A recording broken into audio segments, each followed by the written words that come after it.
Sí, pero no es tan difícil.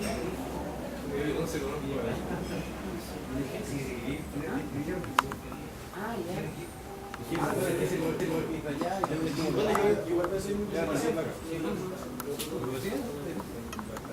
Me suena.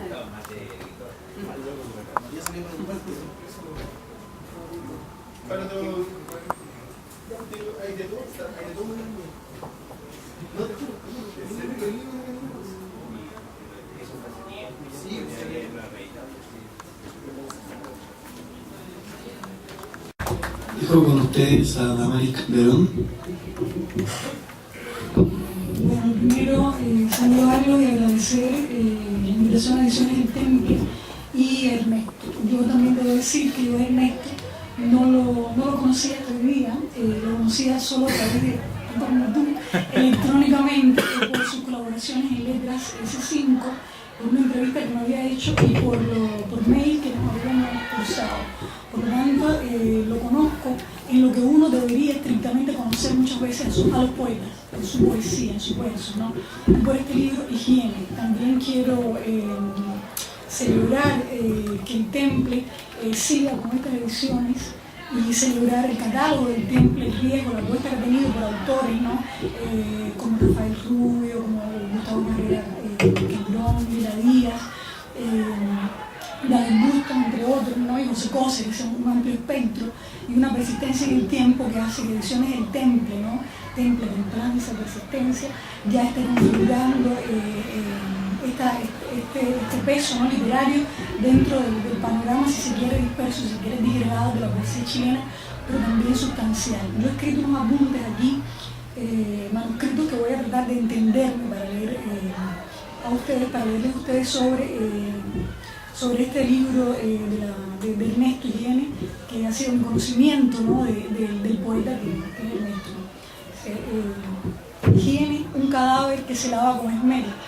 ¿Qué se dice cuando se habla, cuando se escribe? ¿Qué se dice? Es decir, la poesía, es decir, el texto, un cadáver que se lava con esmero, una imposibilidad, el canto, el discurso mayor, el balbuceo. El libro de Ernesto González Barnet aparece con un título que parecería pedir o establecer una asexia dentro de la fauna poética y la profusión del lenguaje.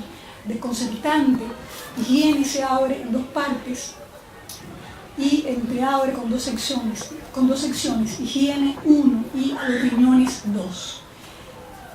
Poesía parca, concisa, despojada de todo lo superfluo, cercana, a mi juicio, a la poética del imaginismo y a cierta zona de la poesía norteamericana, derivada de ella, a la concisión ósea y al verso esencial de poetas italianos como Saba, Ungaretti, Montale, moviéndose entre el destello de la poesía japonesa, el haiku y el tono epigramático. Higiene se adentra en la reflexión metapoética con poemas de extrema lucidez, alejados de toda efusión lírica, esa primera persona desgarrada y desesperada, no tantas veces, del singular, y también alejado de todo énfasis declamatorio.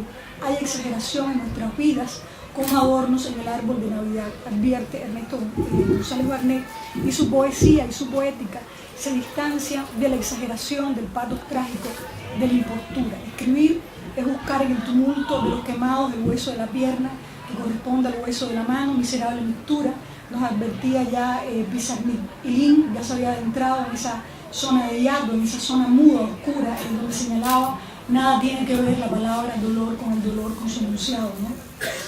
El canto no tiene lengua y se escribe herido de muerte como si fuera la cola de una lagartija que arrancamos de un tirón. Escribe a su vez González Barnet en esta poesía visceral, dura, donde duro es el pan, ordinario el vino y la grafía incisión, rayado sobre la carne.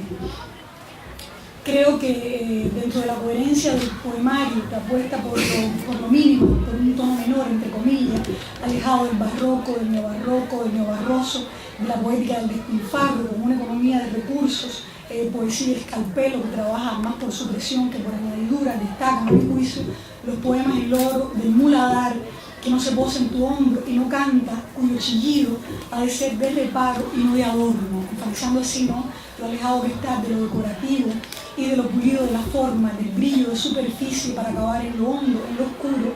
Destaca también el poema Fuki Nagasi, donde el hablante contata el arte del bonsai a partir de la propia observación de sí mismo, ¿no? De su espacio mínimo, o el poema Ocio, que revela la inexplicable montura entre la escritura nudillo, puño cerrado, hondo, al hueso, citó a Ernesto, frotando en tinta los nudillos hasta perder la sensibilidad, cavando allí con Franz Kafka, deviniendo insecto, cariándose con lo horrible, cavando y volviendo a cerrar con las uñas aquello que se cava.